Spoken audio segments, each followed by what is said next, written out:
बिस्मिल्लाहिर्रहमानिर्रहीम। अस्सलाम वालेकुम दोस्तों, अपनी नेक्स्ट वीडियो के साथ आपको वेलकम करता हूं अपने इस चैनल में।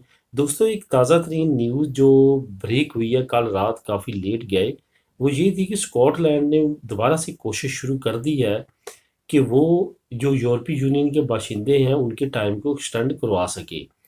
उनका ये कहना है कि ये जो आपने 28 दिन बढ़ाए हैं, हुकूमत यूके की हुकूमत को कहा है, ये उनके लिए है जो कि किसी न किसी मजबूरी में अप्लाई करते हैं।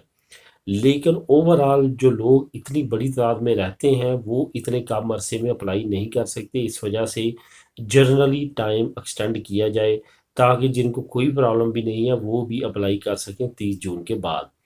अभी यूके की हुकूमत जो है वो टस से मस नहीं हो रही, कोई भी जवाब नहीं दे रही। बहरहाल स्कॉटलैंड वो सूबा है इंग्लैंड का जो हमेशा ही इमिग्रेंट्स के मफाद में अहम फैसले करता रहा है।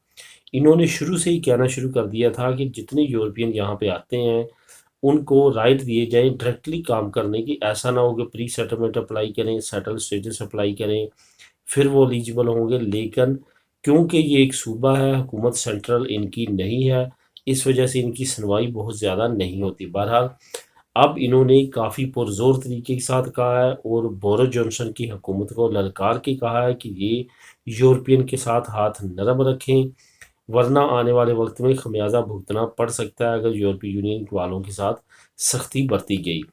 बहुत ज़्यादा उम्मीद है कि आखिरी दिनों में एक अच्छा ऐलान हो जाए, कुछ अच्छा अजूबा सामने आए, कुछ नई डेवलपमेंट आए जिसमें डेट को एक्सटेंड कर दिया जाए, क्योंकि बहुत सारी फैमिलीज़, बहुत सारे लोग अभी भी परेशान हैं और फंसे हुए हैं।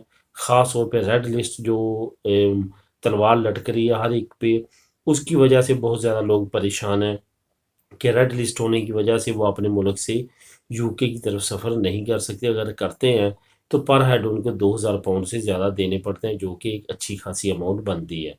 इस वजह से भी काफ़ी ज़्यादा मसले मसाइल का शिकार है और स्कॉटलैंड अब ने अब कोशिश शुरू कर दी है। उसकी जो एसएनपी पार्टी है जिन्होंने अभी नया नया बहुत बड़ी मेजोरिटी के साथ इलेक्शन जीता है, वो शुरू से ही यूरोपीय यूनियन की फेवर में है और यूरोपीय यूनियन के साथ अच्छे तल्लुकात चाहते हैं और उनका ये भी टारगेट है कि वो इंग्लैंड से अलहदा हो के एक इंडिपेंडेंट रियासत के तौर पे यूरोपीय यूनियन की दोबारा मेंबर स्टेट बने। इस वजह से भी वो काफ़ी ज़्यादा सपोर्ट करते हैं यूरोपीय यूनियन के बाशिंदों को, यूरोप को।